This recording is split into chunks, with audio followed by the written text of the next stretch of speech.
इस कहानी का नाम है संघर्ष। यह कहानी है एक किसान की, जो कि बहुत मेहनती था। वह बड़ी मेहनत से खेतों में अनाज उगाता था और उसकी देखभाल करता था, पर अक्सर ही उसकी फसल खराब हो जाती थी। कभी सूखा पड़ जाता, कभी बाढ़ आ जाती, या कभी तेज धूप और कभी आंधी। कोई ना कोई वजह से उसकी फसल खराब हो ही जाती थी। एक दिन किसान पेड़ के नीचे बैठकर अपनी बर्बाद हुई फसल को देख रहा था, और तभी वह गुस्से में आसमान की तरफ देखकर भगवान से कहता है कि मालिक, आपको सब बहुत महान मानते हैं और सबसे ज्यादा ज्ञानी मानते हैं। कहते हैं कि आप सब जानते हैं, लेकिन मुझे ऐसा लगता है कि आपको कुछ भी नहीं पता। मुझे यह लगता है कि आपको तो यह भी नहीं पता होगा कि फसल कैसे होती है। अगर आप यह जानते होते तो हर समय जो बाढ़, आंधी और तूफान आते, वह कभी नहीं आती। आप नहीं जानते कि कितना नुकसान उठाना पड़ता है हम किसानों को। अगर मेरे हाथ में शक्ति होती कि जैसा मैं चाहूं वैसा मौसम हो जाए, तो फिर आप देखना मैं फसल को कितने अच्छे तरीके से उगाता हूं। तभी उतने में ऊपर से एक आवाज आई, ले, मैं तुझे ये ताकत देता हूं कि आज से तू जैसा चाहे वैसा मौसम करके अपने फसल को उगा सकता है और अपनी फसलों की हिफाजत कर सकता है। एक दो दिन गुजारने के बाद किसान ने फिर से अपने खेत में गेहूं की फसल उगाई। अब किसान के पास तो शक्ति थी, वह जैसा चाहे वैसा मौसम कर सकता था। तो किसान ने आंधी, तूफान और बाढ़, कुछ भी उसने अपने खेतों पर आने नहीं दिया। किसान ने अपनी फसलों को बर्बाद होने से बचाया, और उस साल उस किसान के खेत में ऐसी फसल हुई जो पहले कभी नहीं हुई थी।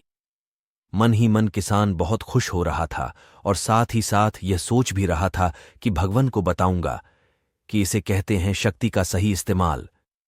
कुछ दिन और गुजरने के बाद फसल काटने के लिए तैयार हो गई।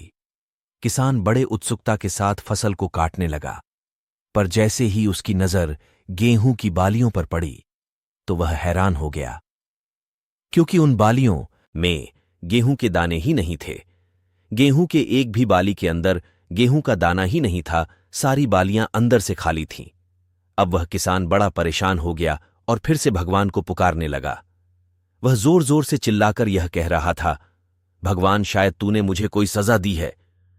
तभी ऊपर से आवाज आई कि मैंने तुम्हें कोई सजा नहीं दिया है, बल्कि इसके जिम्मेदार तो तुम खुद हो।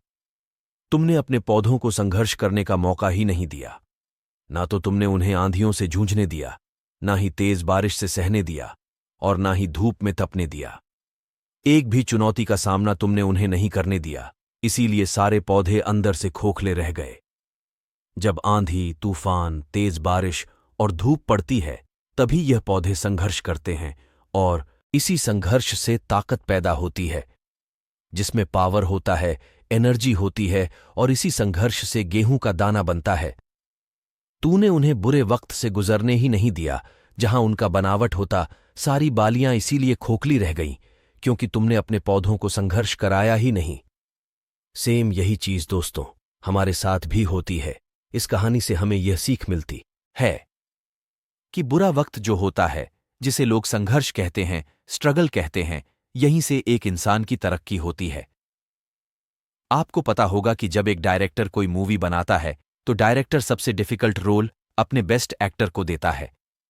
तो जब भी आपको ऐसा लगे कि आपकी जिंदगी में तकलीफ है, बहुत ज्यादा प्रॉब्लम्स है और आपकी किस्मत खराब है, तब खुश हो जाइए, क्योंकि उस भगवान ने यह सारी प्रॉब्लम्स आपकी लाइफ में ही क्यों दिया है, क्योंकि उसे पता है कि आप इन सबको पार करके आगे निकल सकते हो। और जरा सोच कर तो देखिए कि अगर आपकी जिंदगी में कोई प्रॉब्लम ही ना हो, कोई संघर्ष ही ना हो, तब जिंदगी जीने में मजा ही नहीं आता है।